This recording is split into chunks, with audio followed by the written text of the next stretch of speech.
Okay, so here we have a frequency table, and we're going to be talking about relative frequency.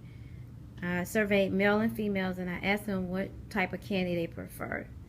They had two choices, either chocolate candy or Starburst. I have recorded the results in this table. The first thing I'm going to do is calculate both the row frequency and the column frequencies.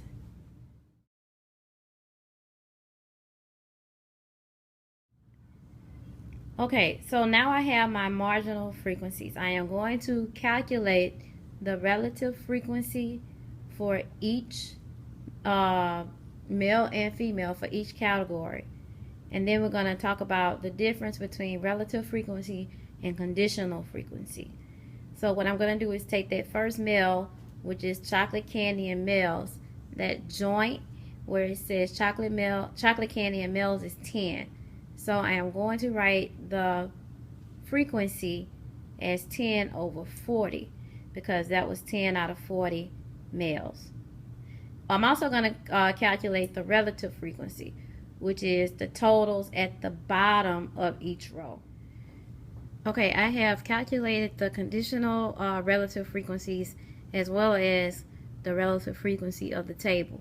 Notice that for males in chocolate it is 25%, whereas females in chocolate is 67%.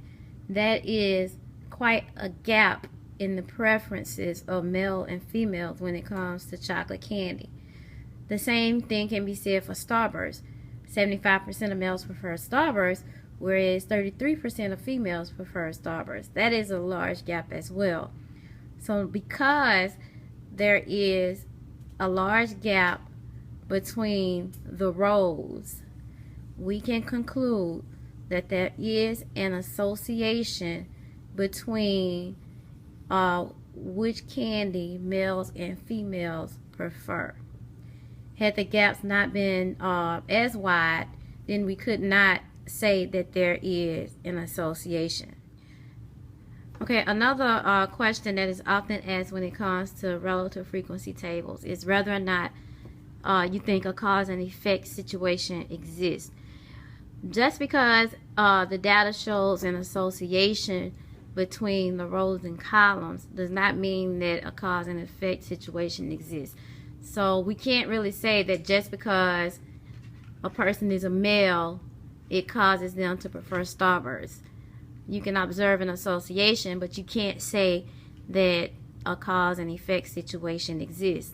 Keep that in mind when you are working with relative frequencies. Just to recap, the conditional relative frequencies are where the joints are met. The relative frequencies of the table is found where the marginal frequencies are.